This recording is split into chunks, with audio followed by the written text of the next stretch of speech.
আজকে আমরা মাধ্যমিক পরীক্ষার প্রিভিয়াস ইয়ারের গ্রামার কোশ্চেন নিয়ে আলোচনা করব।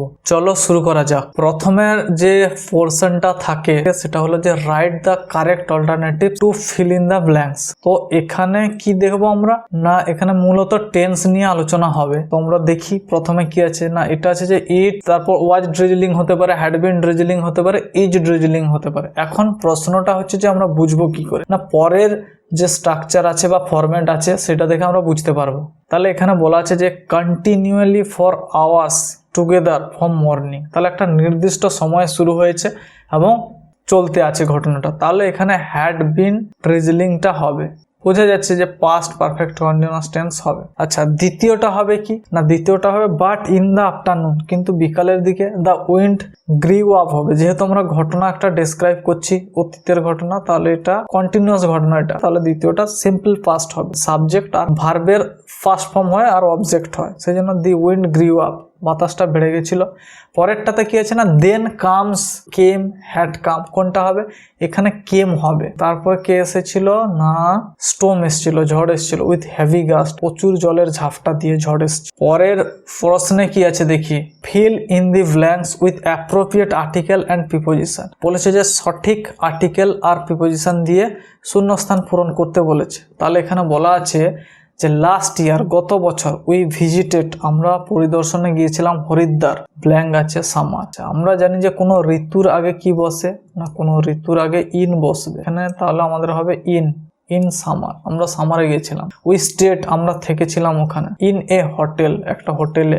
এইখানে এটার উত্তর হবে কি, না হোটেলটা কোথায় ছিল, না হোটেলটা ছিল বিসাইড দি রিভার, নদীর পাশে, বিসাইড দি রিভার, নদীর কাছে হোটেলটি ছিল। পরেরটাতে কি বলা আছে, না though dash hotel was a bit expensive it was very nice. যে বলছে যদিও হোটেলটা কিছুটা বেশি খরচের ছিল কিন্তু সেটা খুব ভালো ছিল, তাহলে দো দি হোটেল হবে, কারণ যে কোনো জিনিসের একবার উল্লেখ হয়ে গেলে তারপরে ওই জিনিসটা নির্দিষ্ট হয়ে যায়। ওর সম্বন্ধে আগে আমরা কথা বলে নিয়েছি বলে নির্দিষ্ট হোটেলে হয়ে গেছে। আমরা যেই হোটেলে ছিলাম ওই হোটেলের কথাই হচ্ছে এখানে, সেজন্য দি আর্টিকেলটা কি বসে, না কোনো ডেফিনেট থিংসকে ডেসক্রাইব করার জন্য দি আর্টিকেল বসে, সেই জন্য এখানে দি হলো। পরের প্রশ্নে কি আছে দেখি, না এখানে আছে ডু অ্যাজ ডাইরেক্টেড, যে যেমন বলা হয়েছে সেরকম করতে হবে। প্রথমে আছে ভয়েস চেঞ্জ, কি বলা আছে না we patched the kite up with a letter, change the voice, যে আমরা ঘড়ির সাথে একটা চিঠিকে আটকে দিয়েছিলাম, এটা ভয়েস চেঞ্জ করতে হবে। তাহলে আমরা ভয়েস চেঞ্জ কি হবে দেখি, না এখানে হবে যে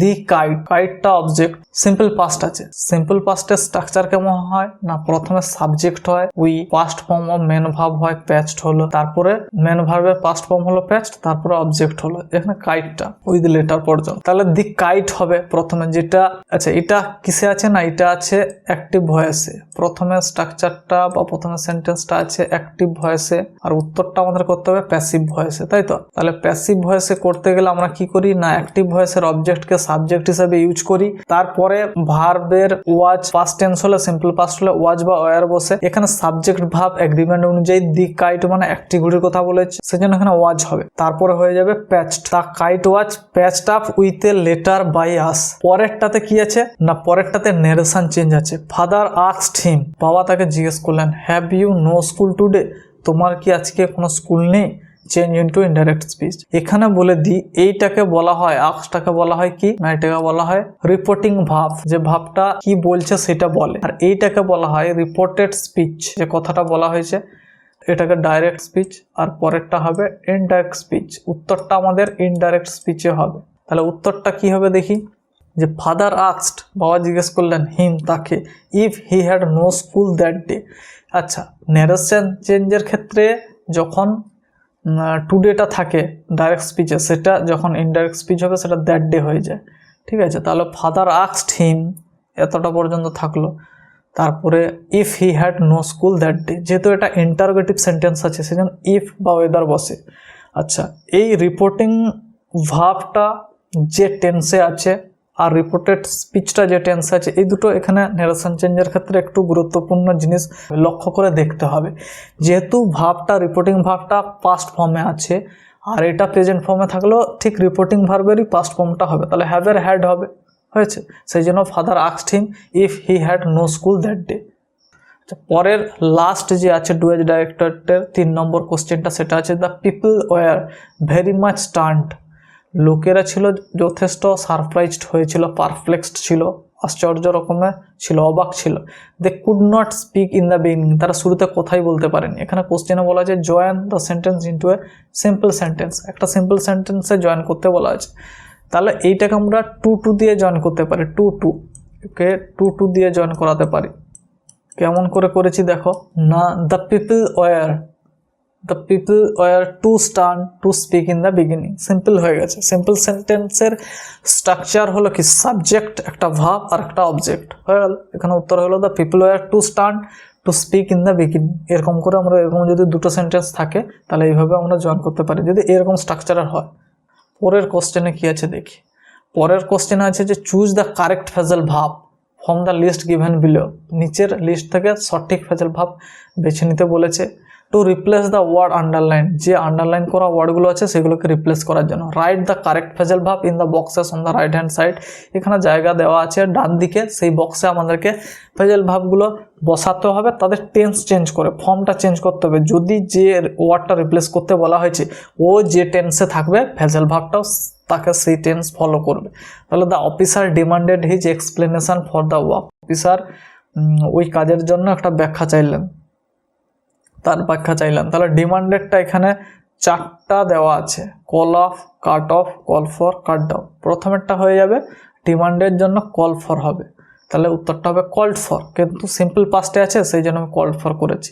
পরেরটা আছে we must reduce our daily expenses, আমরা আমাদের প্রত্যেক দিনের খরচকে কমাবো বা কমানো উচিত, তাহলে রিডিউসটা হয় কাট ডাউন, হয়ে যাবে কাট ডাউন। ঠিক আছে, যেহেতু রিডিউস আছে সিম্পল প্রেজেন্টে আছে সেই জন্য কাট ডাউন হবে। আর এমনিতে কাটের কোনো চেঞ্জ হয় না, 3টা ফর্মই সেম থাকে, পাস্ট টেন্সে থাকলেও কাট ডাউনই হতো।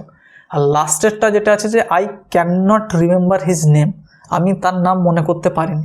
এই রিমেম্বারের জায়গায় যদি রিকলও থাকে না তাহলে কিন্তু আমাদের একই উত্তর হবে। রিকল মানেও মনে করা, স্মরণ করা। ঠিক আছে, এখানে রিমেম্বার যেরকম আছে এর একটা সিনোনিম হলো রিকল। কোশ্চেনে যদি রিকলও থাকে তাহলে কিন্তু আমরা উত্তর লিখবো কি না, তাহলে আমাদের উত্তর হয়ে যাবে কল অফ। ঠিক আছে, বোঝা গেল।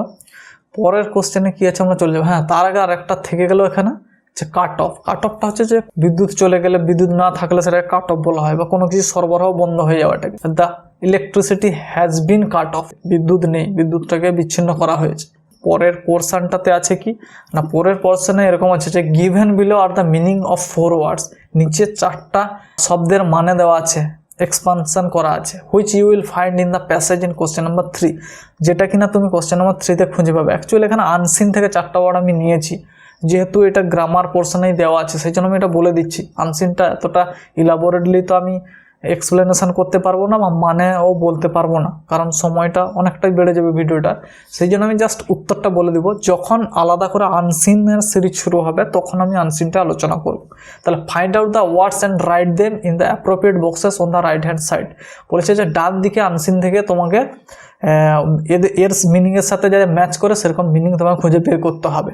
তাহলে প্রথমে বলা আছে যে the natural home or environment of an animal, যে প্রাকৃতিক বাসস্থান বা পরিবেশ একটা প্রাণীর, এটা কি হবে না, এটা হয়ে যাবে, এর উত্তরটা আমি আনসিনে দাগ দিয়ে দিচ্ছি, এটা হবে হ্যাবিটেট। বোঝা গেছে, এটা হয়ে যাবে হ্যাবিটেট। প্রথম একটা উত্তর হবে হ্যাবিটেট, যে যেখানে পশু পাখি বাসস্থান করে তাকে কি বলা হয়। ঠিক আছে, হ্যাবিটেট হলো। পরেরটা আছে যে to bring something back to life, কোনো কিছুকে জীবনে ফিরিয়ে আনা, পুনরুজ্জীবিত করা, এটা হয়ে যাবে রিভাইভ। আমি আবার আনসিনে দেখাচ্ছি, এটা হয়ে যাবে রিভাইভ, পুনরুজ্জীবিত করা, কোনো কিছুকে তার জীবনে ফিরিয়ে আনা, হয়ে গেল রিভাইভ। রিভাইভ হলো। তারপরেরটা যে ইম্পর্টেন্ট অ্যাসাইনমেন্ট অর ভোকেশন, কোনো কিছু গুরুত্বপূর্ণ একটা ভূমিকা নেওয়া বা গুরুত্বপূর্ণ একটা অভিযান চালানো, সেটাকে বলা হচ্ছে ইম্পর্টেন্ট অ্যাসাইনমেন্ট অর ভোকেশন। এর উত্তর কি হবে না, এর উত্তর হয়ে যাবে, এখানে আনসিনে আছে মিশন, এই মিশনটা হবে সেইটা, ইম্পর্টেন্ট অ্যাসাইনমেন্ট অর ভোকেশন। বোঝা গেল। আচ্ছা, লাস্টে আছে টার্গেট। টার্গেট মানে কি জানো তোমরা, লক্ষ্য। আর এখানে যেটা হবে টার্গেটের সিনোনিম হিসেবে আমরা ইউজ করব অবজেক্টিভকে, তাহলে এর উত্তরও হয়ে গেল আমাদের অবজেক্টিভ। তাহলে বোঝা গেল। তাহলে আমরা প্রিভিয়াস ইয়ার কোশ্চেন নিয়ে আলোচনা করলাম। এরকম সিরিজ চলবে, যতগুলো সালের কোশ্চেন আছে আমি আলোচনা করে দেব। তোমাদেরকে প্র্যাকটিস করতে হবে যা যা আছে।